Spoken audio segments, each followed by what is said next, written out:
Assalomu alaykum. Insoniyat paydo bo'libdiki, o'z fikri, tuyg'ularini san'at yordamida nafaqat so'z, balki so'zsiz ham ifoda etishga intilgan. Buning yo'llari va usullarini izlagan. Bugungi kunga kelib, shuning uchun ham san'atning juda ko'plab turlari mavjud.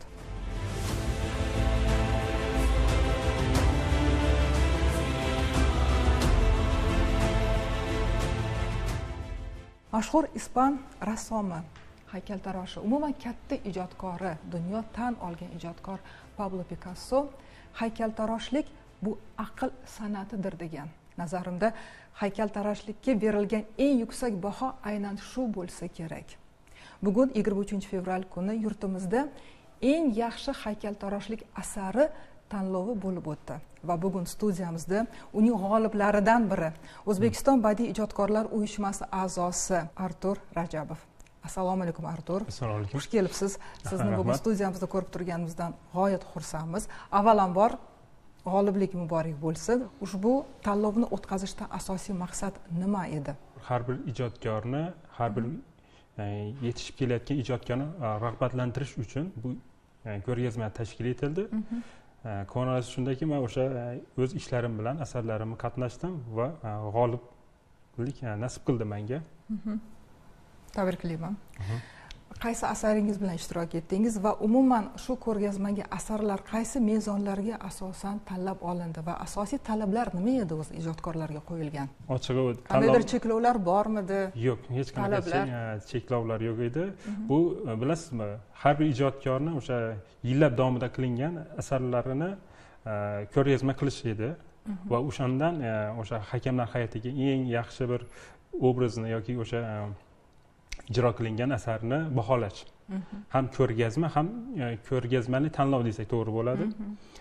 Va unda men o'sha Boburiy hukmdorlarni ishlashga harakat qildim.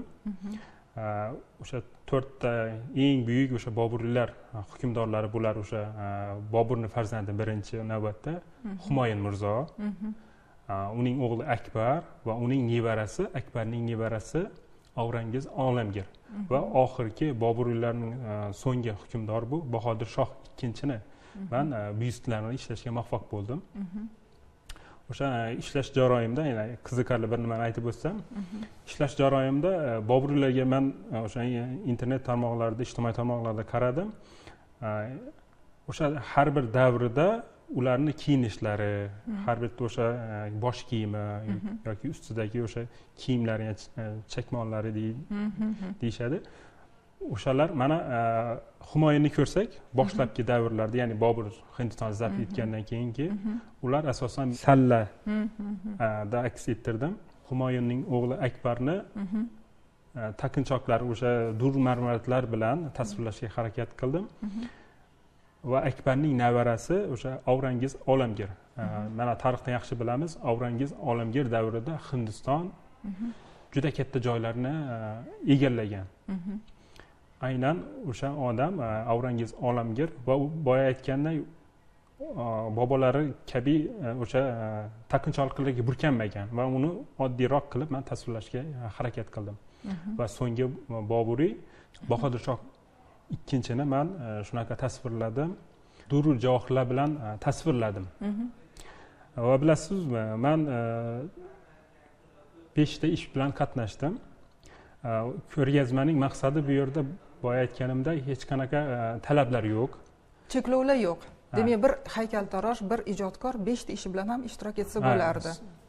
Ishlarning soni cheklovi yo'q. Cheklanmagan. Bu yerda eng yaxshi asar, kim ishonarli, kim o'sha his-hayajonga boy, kim boyagi asarni ko'rganingizda nimalarnidir o'ylashingiz kerak. O'sha bu yerda muhimi. Va san'atga kirib kelayotgan yoshlarni rag'batlantirish asosiy maqsad shunday. Va men yana bir ishim bilan qatnashdim ushbu tanlovda. Talabalar sessiya paytida. Bilasizmi, men ham bir paytlar, bir vaqtlar o'zim talaba bo'lganman, o'zimni hayotimdan olganman, vaqtida darslarni tayyorlamaganman. Xullas bir kuni o'sha sessiya paytida domlajon endi bizni kechiring, vaqtida qila olmadik deb o'sha onni, o'sha vaziyatda meni talabalar eshik ochilgan, domlaning eshigi ochilgan, talabalar kechiring bizni kechira qoling, biz o'qiymiz deb, bilasiz talabalar va'daboz bo'ladi. Boshimizdan o'tgan. Shunday. Aynan o'sha holatni ko'rsatish uchun men yumron qoziqlardan foydalandim. Ularni o'sha mana tabiatda rasmlarni ko'rsangiz juda bir beg'uborda. Xuddi o'sha talabalarni qarashi ham, turishi ham, domlaxon kechira qoling deb boshini egib turgani bir meni ishlashga undadi. Va o'shalardan men ilhomlanib, talabalar mavzusini o'sha orqali ko'rsatishga harakat qildim. Artur, menga bitta gapingiz yoqdi. Asarlarni ko'rganingizda sizni nimalardir haqida o'ylantirishi kerak dedingiz. Demak, o'ylashga, mulohazaga chorlash kerak, fikrlashga, to'g'rimi?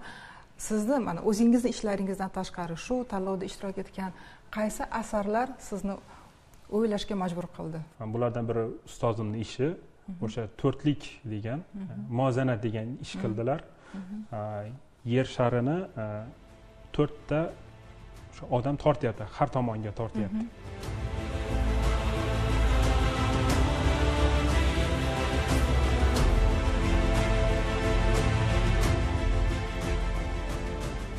Insoniyat qanchalik rivojlangani bilan birlashuv baribir qiyin odamzod. Bittasi bu yoqqa tortadi, bittasi u yoqqa tortadi. Va o'sha to'rtta odam to'rt tomonga tortgani uchun muvozanat, ya'ni insoniyatning fikrati shunday degan bir ma'no keldi boyagi ishda.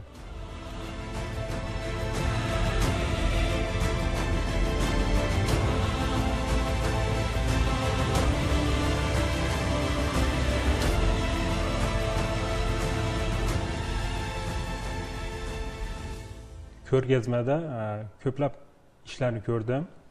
Ulardan menga yoqqanlar o'sha ona siymosi, albatta yosh bir kelinchakni men hozir ismini eslolmayman, juda bir yaxshi tasvirlabdi-da.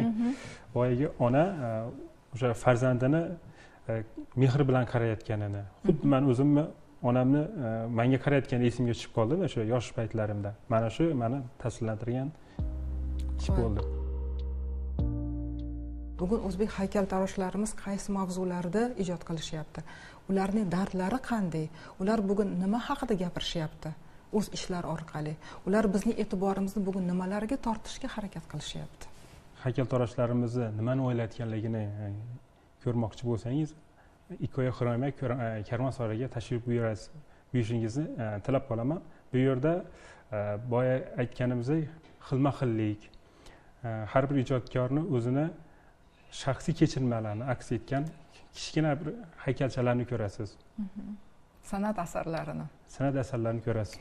Artur, ana bunday ko'rik tanlovlar, ko'rgazmalar aslida ijodkorga nima beradi deb o'ylaysiz? Nima bilan muhim mana sizga ijodkor sifatida bu?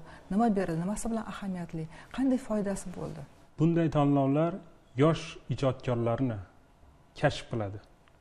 Va birinchidan o'sha haykaltaroshlik ijodkorman degan odam o'ziga mas'uliyat oladi. Bu olamda, bu dunyoda bekorga yashamaslik, umr kechirmaslik, xalqi, millati uchun o'zlarini o'sha ichki kechirmani orqali shakllarda, boyagidek haykallarda aks ettirishga harakat qiladi. Aziz tomoshabinlar, hozir bugun informatsion dasturida ana shu tanlov ko'rgazma haqida batafsilroq va bafurja ma'lumot olasiz va suhbatimiz so'ngida Arturga ko'pdan ko'p rahmat aytib, ana shunday ko'rgazmalarga sizlarni taklif qilamiz.